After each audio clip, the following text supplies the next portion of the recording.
QSO Today, Episode 351, Henry Seidner, WA2ROA. This episode of QSO Today is sponsored by Icom America, makers of the finest HF, VHF, and UHF transceivers and accessories for the radio amateur, reminding you that the great outdoors is calling. Get outside and under the stars with the new Icom IC7300 all-band portable transceiver, now shipping from your favorite amateur radio dealer. And by LDG Electronics, whose desktop antenna tuners are perfect for your ham shack or mobile. More later on this. My thanks to both Icom America and LDG Electronics for their support of the QSO Today podcast. Just a reminder that speaker applications are open for the next QSO Today Virtual Ham Expo coming in August. If you have a presentation on a technology or project that you're working on and wish to share it with thousands of your ham radio buddies, go to the QSO Today Virtual Ham Expo website and apply. Welcome to the QSO Today podcast. I'm Eric Guth, 4Z1UG, your host. Henry Seidner, WA2ROA, like many of his contemporaries in the 60s, discovered amateur radio from shortwave radio listening and was licensed in high school. Henry spent most of his professional life living and working in New York City and traveling the world. Amateur radio was his door opener, allowing him to make lasting friendships. WA2ROA tells his ham radio story in this QSO Today. WA2ROA, this is Eric, 4Z1UG. Are you there, Henry? Hello, Eric. Good evening. 4Z1UG, WA2ROA. Good evening from Henry in Delray Beach, Florida. Henry, thanks for joining me on the QSO Today podcast. Can we start at the beginning of your ham radio story? When and how did it start for you?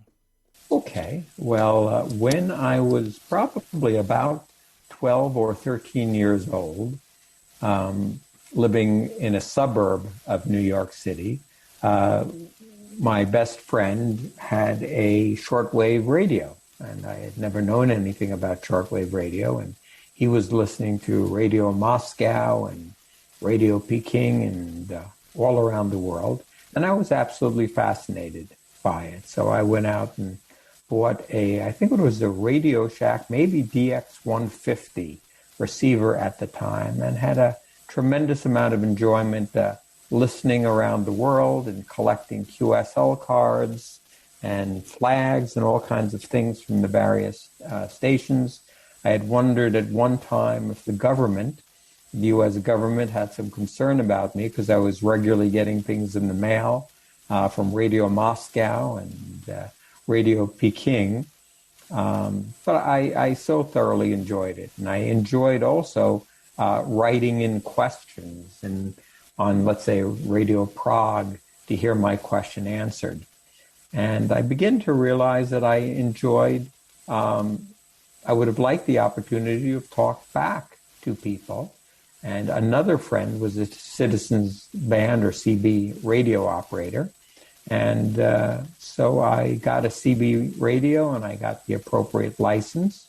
And I think it was a Royce was the brand, but I don't remember anymore.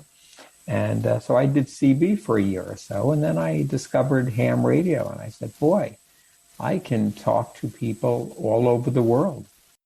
So how did you make that transition to ham radio? Was there a ham radio club at your school? Because usually the Citizens Band guys in those days didn't talk about amateur radio. Well, I found out that a friend of mine, which I was not aware, was a ham radio operator, and I was living at the time with my parents in Pearl River, New York, Rockland County, and there was a large pharmaceutical company there called Letterly Laboratories. And Letterly Laboratories had a club, the Letterly Amateur Radio Association, and I became a member of that club. And I worked with my Elmer at the time. His name was Dick Rotunda, who eventually moved to Arizona. And he helped me get my license. I went down to the FCC in New York City and got my license. The novice in those days, Dick might have given you the novice test, right? Possibly, yes. You know, I forget when I don't know a lot about the new VECs, but I know for my other licenses, I had to go down to the FCC in New York City. But possibly Dick was able to give me that novice license. So I was very proud of getting that. So was Pearl River the hometown as a suburb of New York? Yeah, we were about 50 minutes outside of New York City. So that would be what, on Long Island? No, that was actually in Rockland County. If you went over out of Manhattan, you went over the George Washington Bridge. It put you into New Jersey at first, onto something called the Palisades Parkway, and then eventually that became New York State. So we were about 45 minutes, an hour outside of New York City, and that's where I got my start. What was the first rig? Well, I know that I used, I think was the Radio Shack or Realistic DX, either 120 or 150 as my receiver. And I've had so many rigs over the years, I probably had some kind of a Heathkit transmitter in those days, or possibly something else, because now that I'm thinking back, everything was crystal in those days to change the frequency. So I don't remember what my first radio was, but I remember what my later radios were. Now, did you get most of the support for your ham radio activity from the Letterly Amateur Radio Association? And did you have contemporary friends there in high school who were also hams? Yes. I got a lot of support from this local friend that was a ham, and he introduced me to the Letterly Amateur Radio Association. And then I began to discover other ham radio operators, my own age in the area. And at the time I went to, later on I went to Pearl River High School, and there was no ham radio station or club there. And I decided I wanted to start a ham radio station and club with the high school. And but one of the things I needed was an adult to hold the license, so to speak, for the club. And a gentleman, I think you briefly have been in touch with, Jordan Macauer. He knew nothing about ham radio, but he was very interested in electronics. He was an earth science teacher, and I convinced him to get his license. And I was his Elmer, and I spent many hours teaching him the code and the theory and the international radio regulations. And he got his license and has been an active ham radio operator ever since then. And through Jordan's help, we were able to put up a big beam on the high school, and it was really wonderful. Jordan's call, and still is, Whiskey Alpha 2 Bravo Radio Victor, and he now lives in California. He lives out in Sunnyvale, California. Right, and actually I'm now in touch with Jordan. That's how we met. Yes, very much so. That's a great story. So you actually brought the teacher into amateur radio. I almost had that possibility when I was in school. I actually was able to get a ham radio station installed at the high school I was at, but I was the only ham on the campus at that point, or at least the only active ham on HF in those days. Let me ask you, did ham radio play a part in the choices that you made for your education and career? Oh, very much so, because, as a youngster, you're not sure what you want to do with yourself, and getting into the shortwave radio and then that little short stint with the CB and then, of course, ham radio, it let me know that communicating was very important to me. Radio was very important to me. And also the world as a whole. I just found it fascinating that one could talk to King Hussein of Jordan, which I did, and a teacher in Moscow. It was just all fascinating. So I knew that radio or broadcasting was the way I wanted to go, and the whole international concept was extremely important to me. And that's what eventually had me decide upon my college major. And what was your college major, and where did you go? My college major was broadcasting, with a little bit of a bend to international broadcast management. I went to the State University College at Oswego, New York, which is now the State University of New York, up in upstate New York, a little bit northwest of Syracuse. And I studied broadcasting. got very much involved in certain courses. It involved international broadcasting and even intertelecommunications. And you may know the name Al Roker, the famous NBC weatherman. He was also a student there, and I became very friendly with him. So what happened after that? You went to Oswego State University. You have this broadcasting degree. Where did that take you? Well, I did do some study overseas while I was at Oswego in London, and I went to the Polytechnic Institute of Central London, studied broadcasting there with a bend towards international broadcasting and intertelecommunications.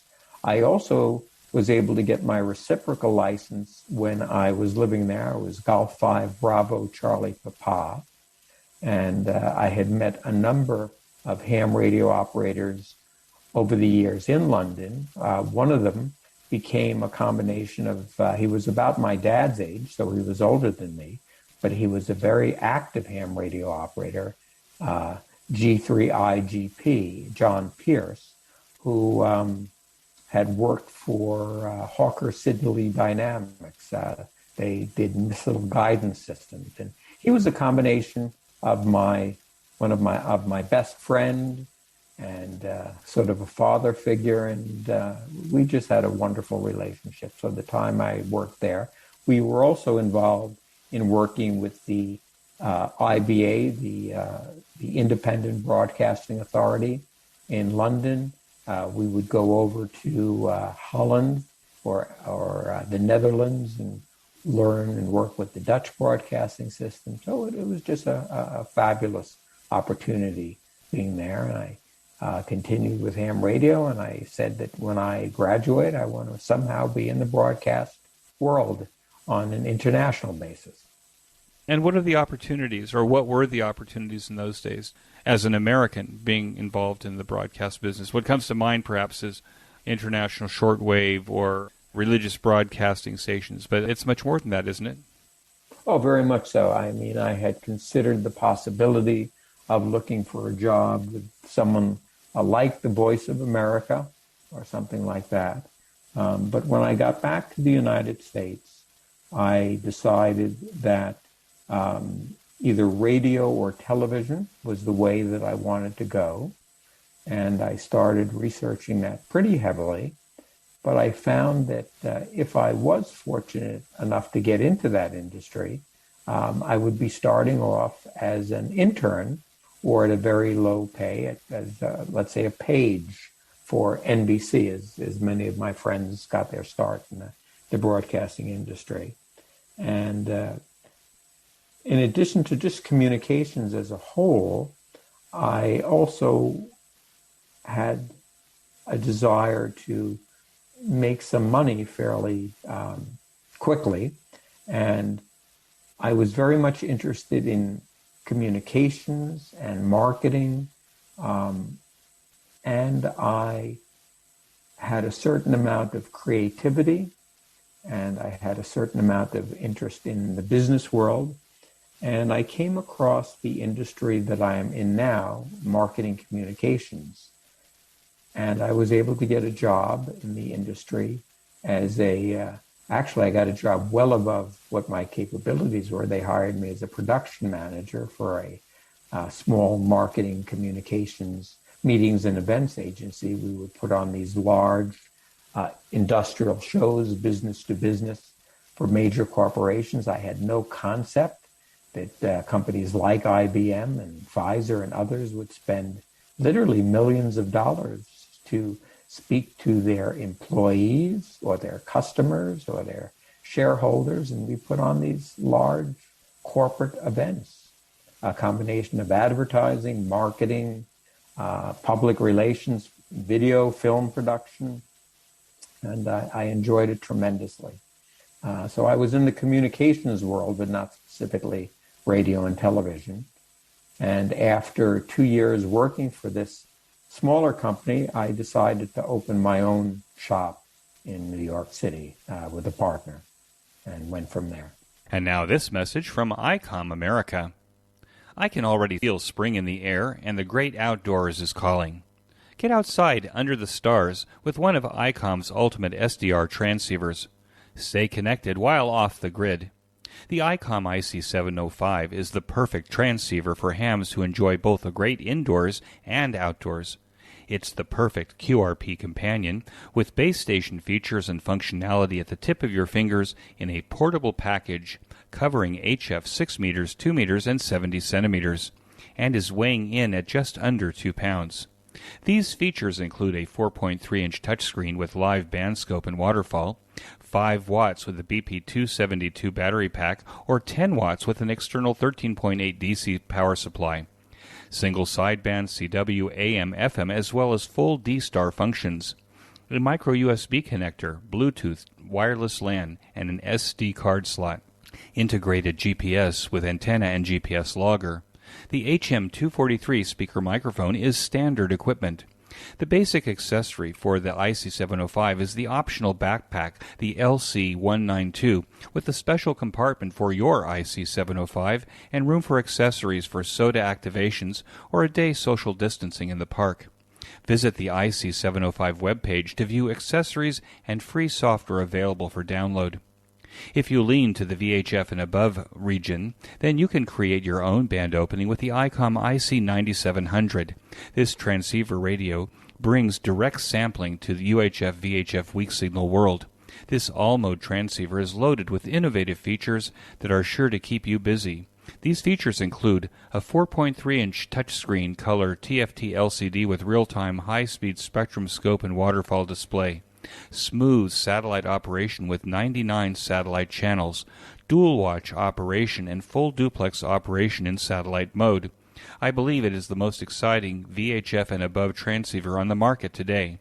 And finally, the Icom IC7300 is the most advanced HF transceiver in its price class and ideal for the new ham or the experienced ham looking for an upgrade. The Icom IC7300's high-performance, innovative HF transceiver with a compact design that will far exceed your expectations. This innovative HF transceiver digitizes RF before various receiver stages to reduce the generated inherent noise in different IF stages. The IC7300 is the radio that changed the way entry-level HF is designed, and I own one, and I think it's brilliant. Its features include RF direct sampling, 15 discrete bandpass filters, large 4.3-inch color touchscreen, real-time spectrum scope, and an SD memory card slot. The real HF fun starts at Icom. Be sure to buy one of these fine Icom transceivers at your favorite ham radio dealer, and when you do it, tell them that you heard about it here at QSO Today. And now, back to our QSO. So, here you were, now in New York City. Well, a suburbs. When we think of New York City, we think of the Empire State Building, this island full of high-rises. And what, 6 million people? Oh, 8 million people, yes. 8 million people living in this small area. So I said this to you at the beginning before we even started, that one of the angles that I thought would be interesting to talk about with you is actually being a ham in New York City. Because while I've interviewed some New York City hams, we never really got into what it's like to be a ham in New York City. You know, are there amateur radio clubs with 8 million people on the island? There must be. Do people operate? Can people operate? What's the noise like? Let's start at the beginning there. Did you have an active ham radio station while you were in New York City? Yes, I actually had 2 identical stations in New York City, one at my home apartment and one in my office. What were those stations? Well, I was living on the 33rd floor of a high-rise apartment building in New York City, and I had a terrace or a balcony, and I had a very clear shot to the southeast and west, and I installed an AEA isoloop. AEA, I don't believe is in business any longer. It was between 20 through 10 meters. It was about a meter across, and I did that with an Kenwood TS 850 SAT. I also ran 2 meter and 440. And I also had from my previous life, when I lived with my parents in Pearl River, I had a Heathkit SB200 linear and an SB610 scope that I built, and a phone patch, and I was able to get out fabulously from there. And I went to the board and building management, and it was a total of 36 stories, the building. I was on the 33rd floor, and I got permission to put up a full tower and beam and dipoles on the very roof of the building. And I did all of the plans for that for insurance purposes and what have you. But just about that time, the company that I owned, which was fortunately very successful, we moved into another office building. It was a 16-story building, and our company was on the top 2 floors of the building. And I also negotiated, when we signed the lease, roof rights. So it was a lot easier, and I put a tower up there. I had a Mosley TA54, which covered 20 meters through the walk bands, and an 80 and 40 dipole, and a 440 and 2 meter antenna. Both that had the same station, the Kenwood TS850, and I also, in those days, we were running DX cluster packet, and the Kenwood equipment in those days had a software program that when you saw a station on your DX packet cluster, I think it was an AEA PK88, you could click on your computer screen, and it would not only change the frequency of your rig and the proper mode to upper sideband, lower sideband, it would turn the antenna, the beam, in the direction of the station. It would bring up the station's call sign and an almanac as to what was all about the country. It was a fascinating program. I really enjoyed it. So the short answer is that you were actually able to operate. What was the noise level like in the city? Did you have noise issues? I mean, you're up there pretty high, but you have buildings around you. No, I was very fortunate. In the case of both buildings, I had pretty clear shots. Now, in the case of my office building, I was in what is known as the Flatiron District of New York, famous for the Flatiron building that kind of looks like an iron at about 23rd Street at the intersection of Fifth Avenue and Broadway. But that was the tallest building down there. So when I put the antenna on the roof of my office building, I had a clear shot to the northeast, south, and west. And as I mentioned, my apartment, I had a clear shot to the southeast and west, and it was just my apartment to the north that was, I got out like gangbusters from both locations. But I found after I put this rather costly installation into my office, I was one that would usually get into the office and start work about 7 in the morning, and I would finish up at about 7 o'clock at night. And I realized I was just too tired to get on the air from the office. So I really didn't use it that often, and I would do most of my operating from my home QTH. And what did you like to operate when you were operating? What was your favorite activity? Well, in later years, when I lived at my parents' house in Pearl River, New York, they must have loved me a great deal because we had a private family house in a suburban area. Some people call it a subdivision. And they allowed me to put a Roan 20-foot tower with appropriate guys on the top of the roof. And I had a Mosley TA33 there for 20 through 10. I had 80 and 40, and also 2 meter and 440. So I operated all bands at that time. I also had been a member of the MARS, the military affiliate radio system. So I thoroughly enjoyed 80 through 10 meters, a great deal. When I got to New York, I mainly operated 20 through 10, including the walk bands. Always sideband. I did do a little bit of CW with my Vibroplex keyer, and there was a built-in keyer into the TS850. But of course, as a novice, everything was CW and a straight key. But your favorite mode was single sideband. Were you a DX chaser or rag chewer? I was definitely I loved to rag chew, and I would do that very often on 40 and 80 or 20. but I enjoyed chasing DX. I wasn't really a contester, but I did get my DXCC and worked all states and all of those kinds of awards I would go after, and would collect QSL cards and send QSL cards as well. What is the amateur radio community in New York City like? Were you active and involved with other amateurs? Was there a club? I was very busy. My professional career kept me super busy. I did meet a number of ham radio operators, many of them through work, and I'm still very friendly with them. But no, I never joined a club in New York City. I did belong to a club out on Long Island called LIMARC, the Long Island Mobile Amateur Radio Association, and I used that for my 2 meter and 440, and I did go out to a couple of their ham fests. My wife, which is another interesting story, because her grandfather was a very active ham, we would go to ham fests around the country.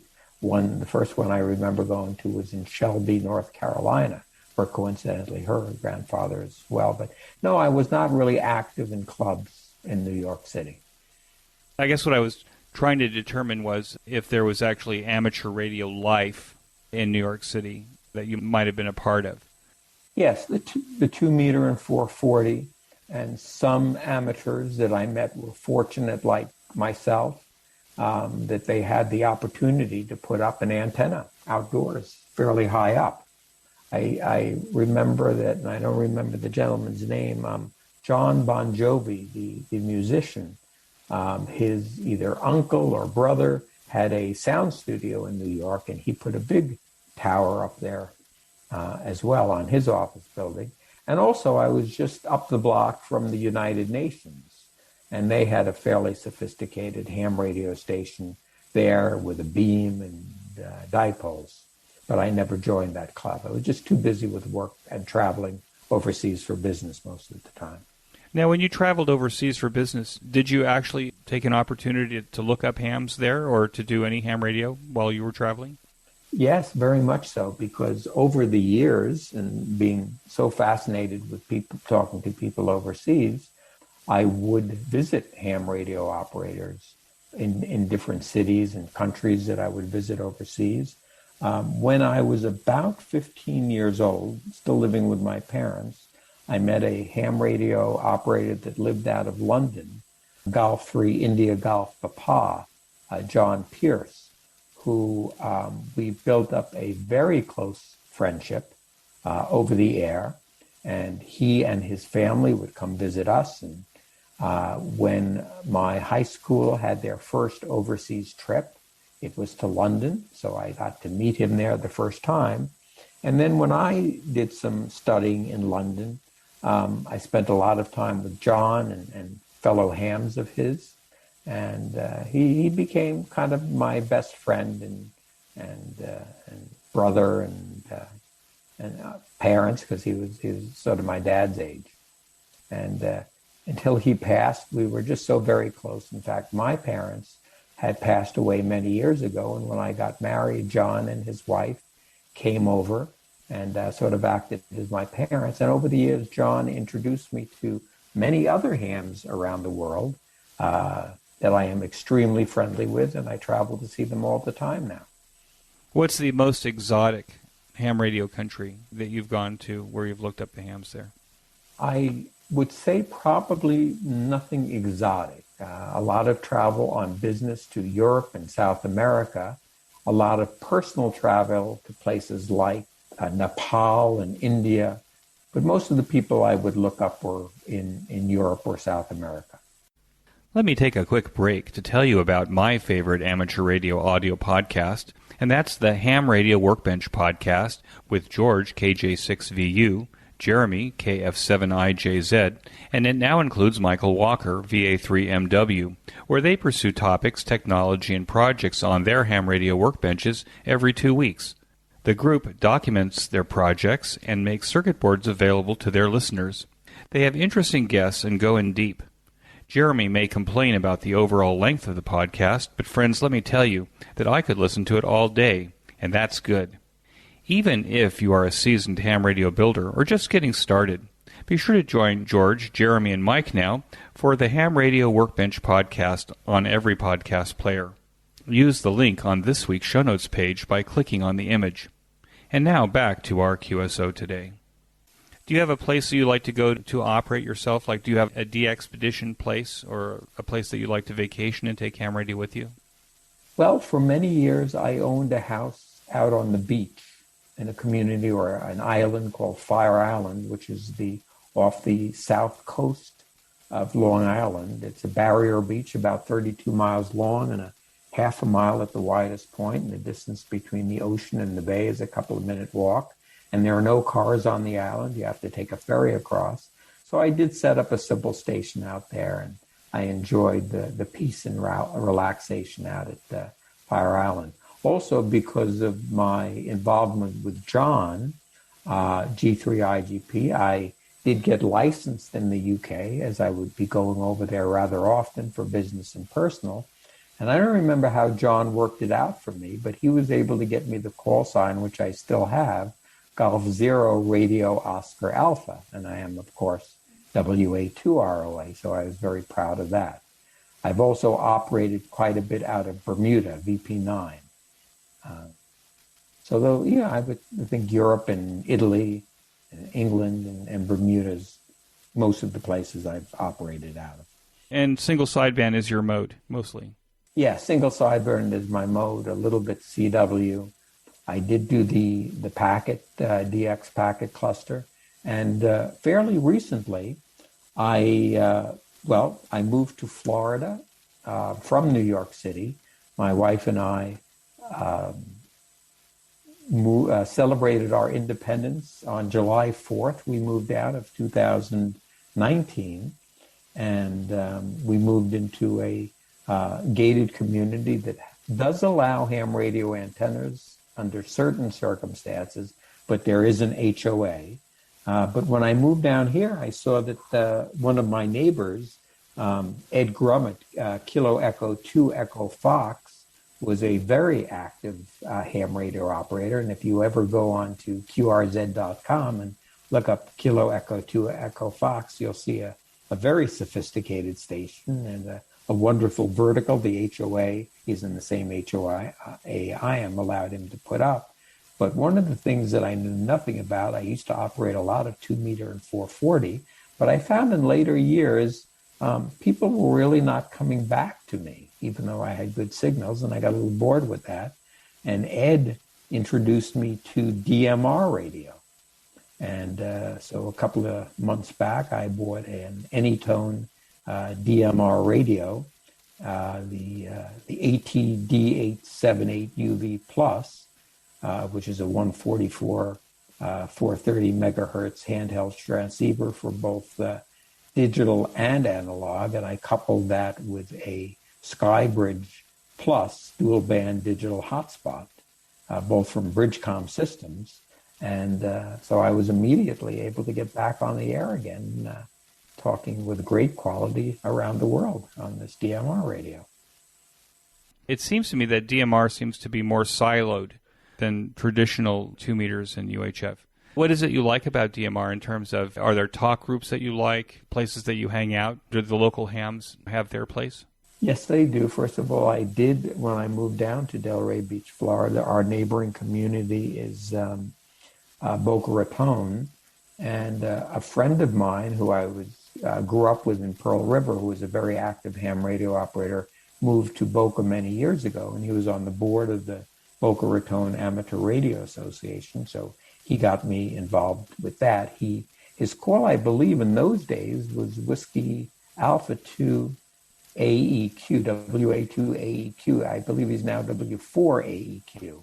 He helped me get my DMR and everything going. And fortunately, Ed, KE2EF, introduced me to a gentleman he met on the air, and Tim KA2A, is now kind of my DMR Elmer. I was at Elmer for so many people for many years, and both Tim and Ed and even my friend Jeff are my Elmers these days. and I am in the process of applying for HOA approval to put in a very similar antenna and station to what Ed Grum at KE2EF has. I think we determined, looking at the picture, that he has something like a 5 BVT, like a Cushcraft, something like that. I think he has the Hustler 6 ATV. I'm going to just look it up real fast. But it's ground mounted on the grass. So your houses, there's like no fences between the houses, and there's a lot of grass. It's not a lot of grass, because in a gated community, in an HOA, you don't have to, you're kind of on a postage stamp. But Ed was able to put his Hustler 6 BTV vertical on the ground and run all of the radials. And also we have hurricane issues here in Florida. So he worked with a company called DX Engineering and bought a whole package from them that allows him to easily tilt the antenna down to the ground when he needs to. And he has a fairly extensive station, a top-of-the-line Yaesu, and recently purchased the L-Craft KPA 1500, and he's just having a ball these days. And what do you plan to put in the new rig? Did you keep the Kenwoods or use new stuff? No, I donated all of my equipment and the antenna to a local high school up in New York. So I have no equipment down here other than my new Anytone DMR radio. So I'm planning on going out and purchasing, just to see how much I like HF these days from an HOA situation. I'm going to purchase the Icom 7300, which has a built-in antenna tuner. It's 100 watts. And I will borrow, if you ever go to Ed's website, KE2EF, he was previously using an Outback antenna, which I think is a mobile whip, that he had out on his lanai next to his pool for 80 through 10 meters. And he said he got out like gangbusters, but he got tired of having to go outside to change the alligator clip or whatever to go to different bands. And that's why he put in this Hustler 6 BTV vertical with the radials and the mounting system. Well, I think it's great that you've actually been able to make the transition from New York City to Florida. And it seems to me like there's almost a new chapter starting here in terms of your ham radio activity. Oh, very much so.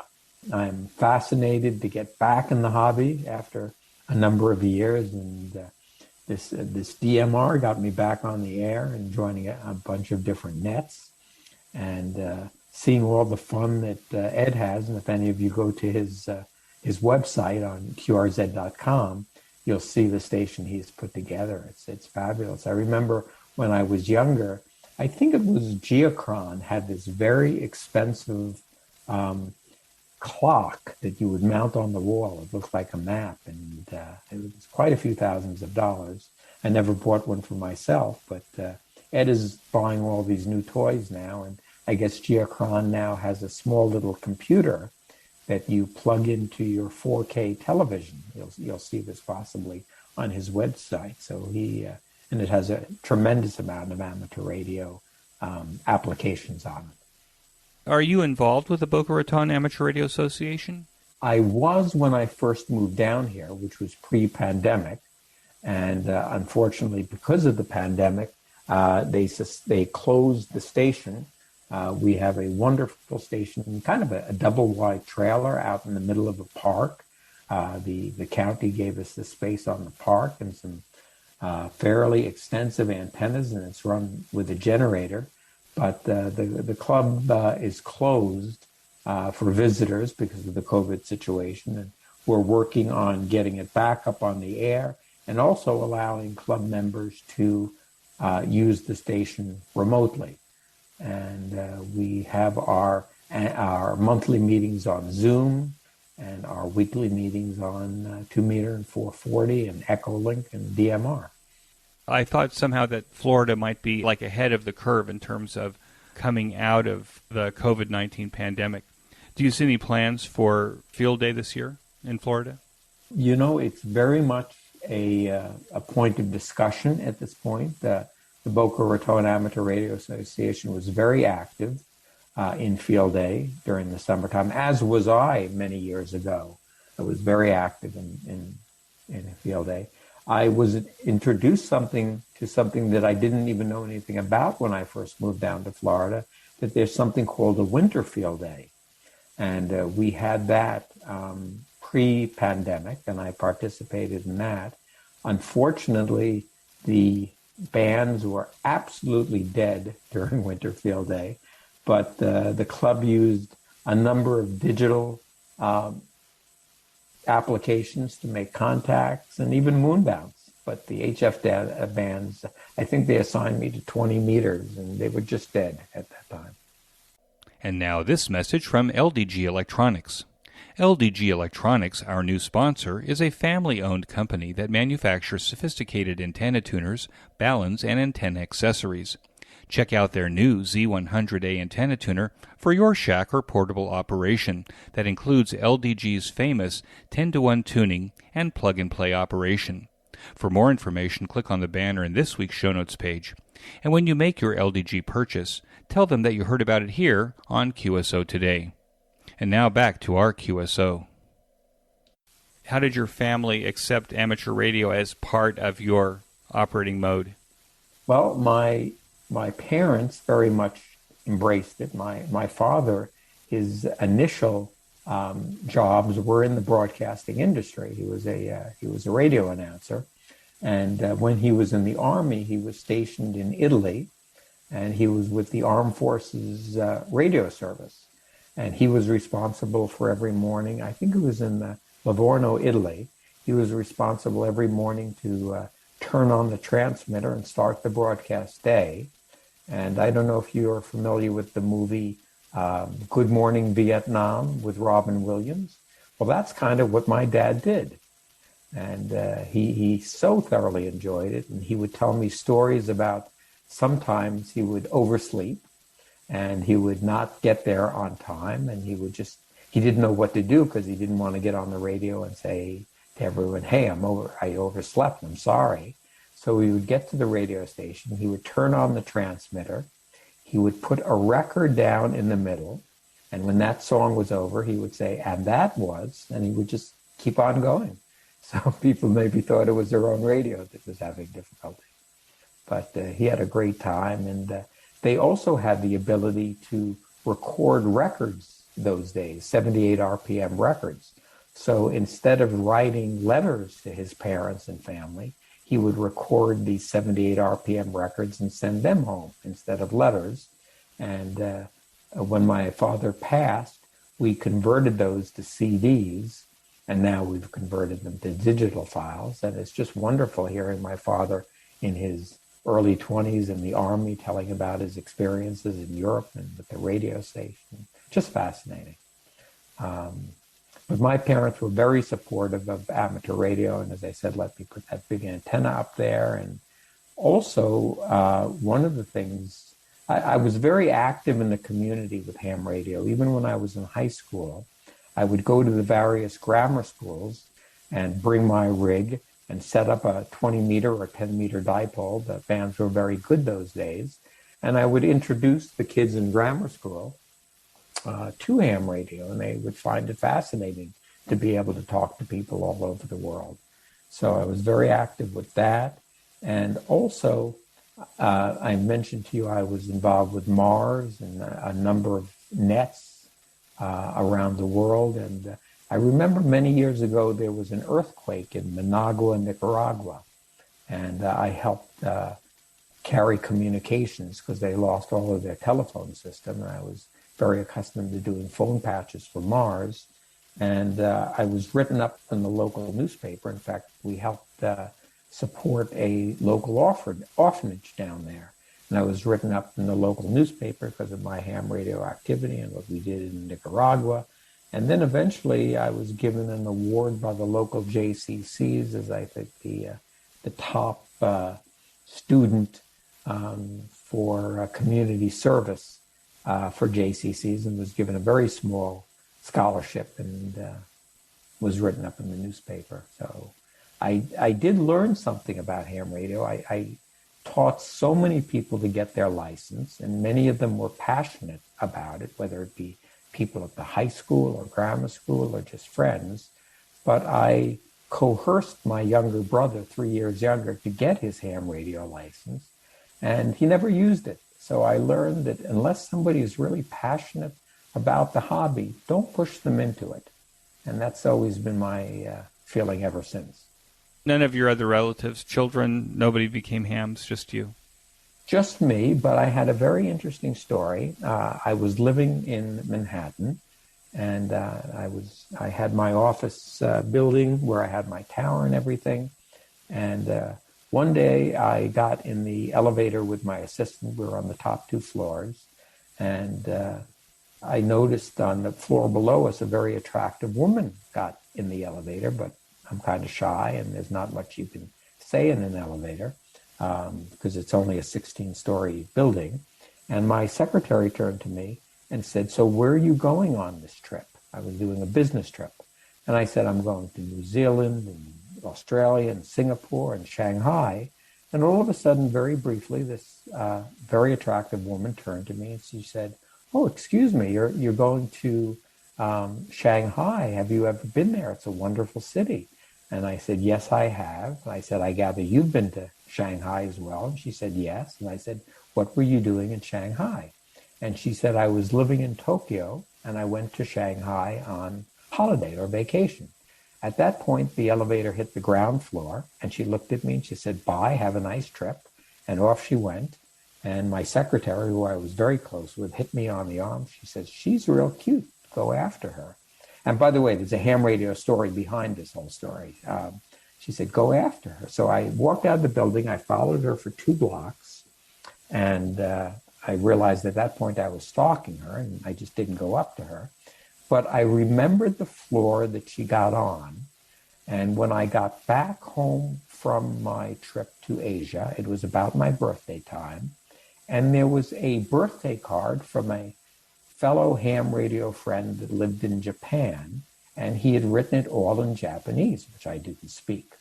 And I said to myself, "Boy, this attractive woman, I remember the floor she got on. I'm going to go up and see if she actually works on this floor and ask her if she could translate this card for me." So I went up to the receptionist and I said,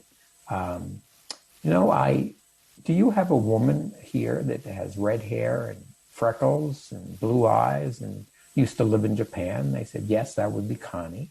And I said, "May I speak to her for a moment?" And she came out and I said, "Hi, remember me? I'm the guy we spoke in the elevator about Shanghai about a month ago."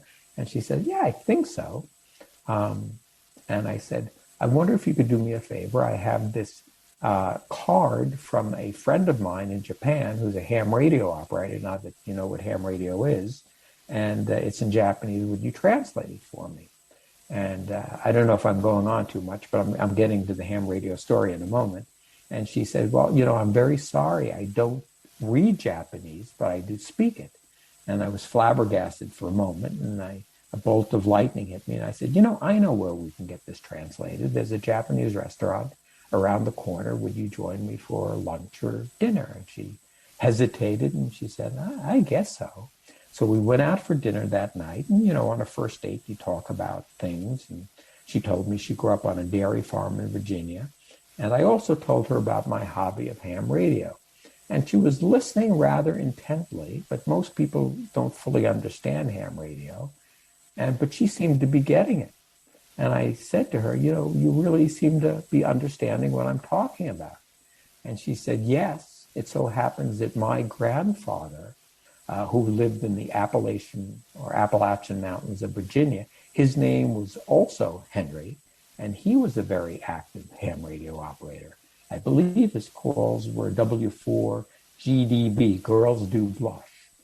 And he had passed before I met my wife, but when I went to her grandparents' family's home, I saw the rig, his AM transmitter, that was like a battleship that he built out of many parts.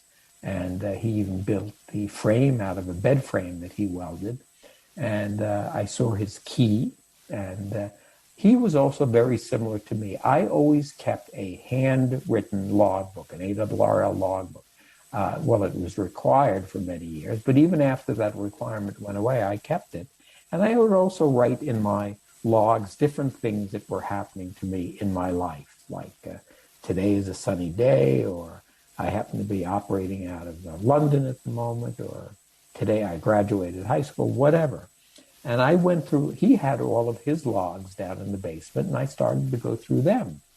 And he was very similar to me. He kept very detailed logs and sort of his life diary in this. And it was just absolutely fascinating. But the short story is you end up marrying Connie. I ended up marrying Connie. So she grew up, and her uncles were ham radio operators.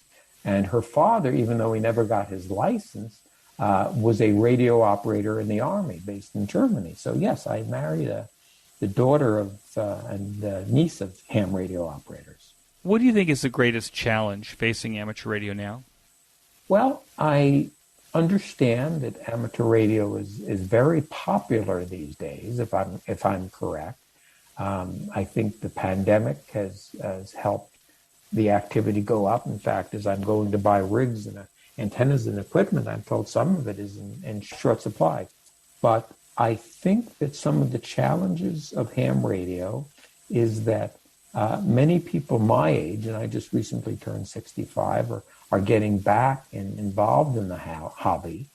But I think that the younger people that were so fascinated by it when I got in the hobby are less interested in it because they have the internet and Skype and FaceTime and Zoom and what have you. And when I was growing up as a kid watching Star Trek, they had those communicators. And now with the iPhones and the Androids, you have this communicator in your hand that allows you to talk over all around the world. So younger people may not have the incentive to get involved in ham radio as much as they did when I was younger. We've already talked about being in an elevator. If you had to make a 30-second elevator pitch for ham radio, do you think you could come up with a 30-second elevator pitch for ham radio? Oh, absolutely. But tell me who my audience is. Let's say it's someone like Connie. Oh, just someone that knows nothing.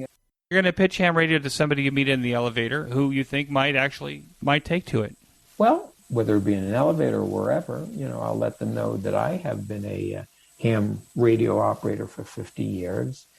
It's been a major part of my life. I have met people all around the world. Some of these have continued to be my best friends. And just the fact that you can talk to a king or a teacher in Moscow or anyone, it's just so fascinating. You may have heard of, I'm getting a little off, Thor Heyerdahl and Kon-Tiki and Ra-2. I'm also a sailor. And when I was sailing down in the British Virgin Islands, I met his navigator, who was a ham radio operator, and that's the way they kept in touch.